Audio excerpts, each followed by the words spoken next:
DNA. That's what it's coming down to right now in two high-profile cases. You got the Idaho college murders, right, and the Gilgo Beach serial killings. A judge has ruled in the Gilgo case that the suspect, Rex Heuermann, must do a cheek swab and hand over the DNA results to the prosecution. Now, you may say, oh, duh, it's state by state. A lot of states say if you're arrested, there's probable cause, they can swab. Not New York. You need for it to be automatic, you got to have a conviction. So that's why they had this. And right now, it looks like the prosecution's going to get it. What do they need to get from that swab to maintain their case? Then you have Idaho, more sophisticated.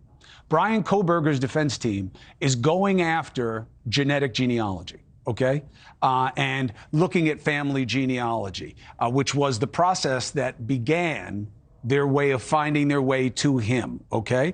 And we know what he's accused of, the murders of those 4 college kids. So let's discuss what the variables are here with 2 people who know better than anyone. Genetic genealogist Cece Moore, forensics analyst and professor emeritus at the John Jay College of Criminal Science, Dr. Larry Kobilinsky. Cece, this is it. They're going to blow up your spot right now. Junk science. They're going to have somebody come on and say, this is not real DNA. This is like mix and match, more 23andMe and me than it is real science. How does it go? What are the vulnerabilities? What do you think?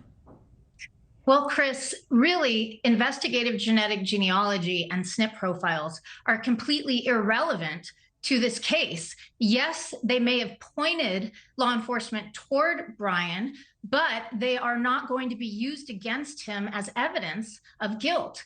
And therefore, really, these arguments that the defense is bringing out now are not relevant to his case, right? Because they used the SNP profile in the investigative genetic genealogy to point toward him, but it is treated simply as a tip, and they have to collect DNA in order to confirm or refute that hypothesis.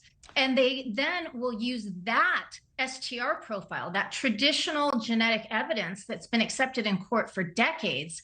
That is what will be used against him in a court of law. Genetic genealogy is not used to arrest anyone, charge anyone, or convict them. They will say, objection, fruit of the poisonous tree. But for them going down this junk science road, they would have never been looking at him in the first place. And now they're just on the trail, and they have an expert who loves going after genetic genealogy. Are you aware of the expert? Are you concerned about their perspective?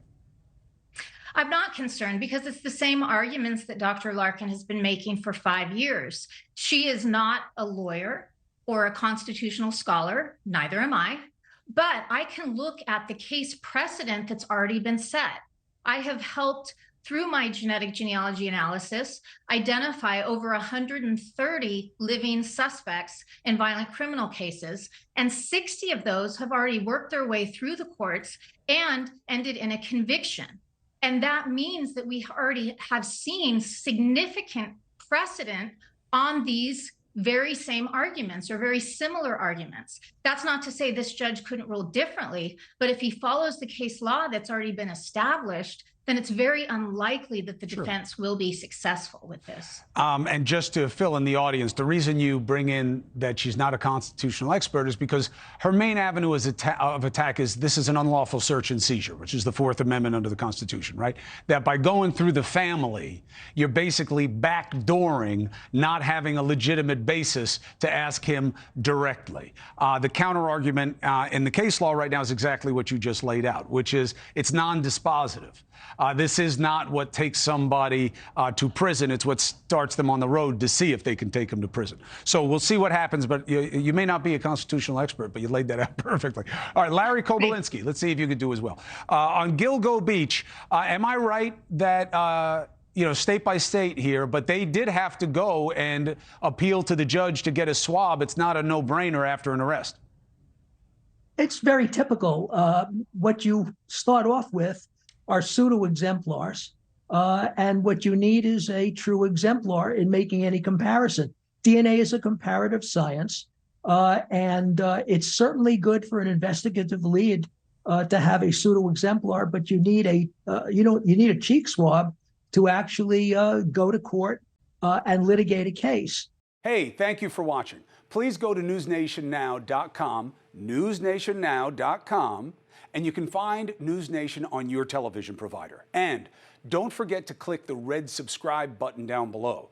Then you will get more of NewsNation's fact-driven coverage.